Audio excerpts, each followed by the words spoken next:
حضرت ابراہیم علیہ السلام کی عادت تھی کہ مہمان کے بغیر کھانا نہیں کھاتے تھے، اور جو کھانا مہمان کے ساتھ کھایا جائے اس کا حساب بھی نہیں ہوگا۔ ساری زندگی یہ ان کو معمول رہا ہے۔ ایک دن بھوک لگی، گھر والوں کو کھانا پکانے کا کہا اور خود مہمان ڈھونڈنے نکلے۔ ایک شخص کو جو کہ بوڑھا تھا لے آئے، دسترخوان پہ بٹھایا، کھانا جب لگ گیا تو اس کو کہا اللہ کا نام لے کے شروع کرو۔ اس نے کہا میں تو اللہ کو نہیں مانتا۔ آپ نے فرمایا کہ میں تیرے سے کوئی ربط، رشتہ اور تعلق نہیں رکھتا، اللہ ہی کے نام پہ تجھے کھلا رہا ہوں، تو میرے رب کا نام تجھے کم از کم لینا چاہیے۔ اس نے کہا میں تو بتوں کا پجاری ہوں اور روٹی کے چند ٹکڑوں کے لیے اپنے بتوں سے بے وفائی نہیں کر سکتا۔ حضرت ابراہیم علیہ السلام بولے جب تو اتنا غیرت مند ہے کہ میرے رب کا نام نہیں لیتا اور اپنے بتوں سے بے وفائی نہیں کر سکتا، تو پھر میرا بھی تو کیا لگتا ہے، اگر میرے رب کو نہیں مانتا تو میں تو کھانا اس رب کے نام پہ کھلاؤں گا، کھاتا ہے تو ٹھیک، نہیں تو تیری مرضی۔ وہ حضرت ابراہیم علیہ السلام کے دسترخوان سے اٹھ کے چلتا بنا، وہ گیا تو جبریل امین حاضر ہو گئے، سلام دیا، سندیسہ سنایا۔ رب کہتا ہے اے میرے خلیل، تو نے میرا ایک بندہ ناراض کر دیا۔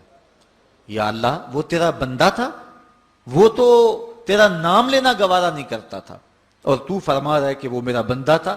ارشاد ہوا ابراہیم بتاؤ اس کی عمر کتنی ہوگی؟ یا اللہ 80 سال کے قریب ہوگی۔ کہا اتنا عرصہ ہو گیا نا میں اس کو رزق دے رہا ہوں، تم ایک دن نہیں کھلا سکے؟ اب حضرت ابراہیم اس کو ڈھونڈ رہے ہیں، وہ دور پہاڑ پہ جا چکا ہے، اس کے قریب پہنچے، کہا میاں کھانا ٹھنڈا ہو رہا ہے جلدی آؤ۔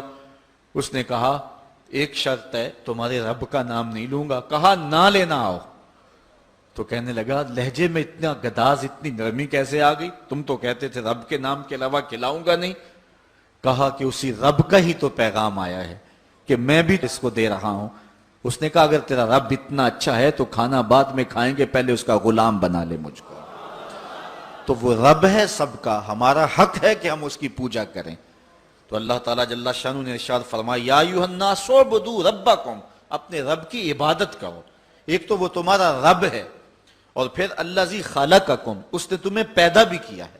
توجہ چاہوں گا، کتنی شان ہے کہ اس نے تخلیق بھی کیا اور پھر اس نے تمہاری تربیت بھی کی۔ جو تخلیق بھی کرے اور تمہاری تربیت بھی کرے، کیا اس کا حق نہیں ہے کہ اس کے حضور سجدہ ریزیاں کی جائیں؟ ساری زندگی انسان ماں کی خدمت کرتا رہے تو بتاؤ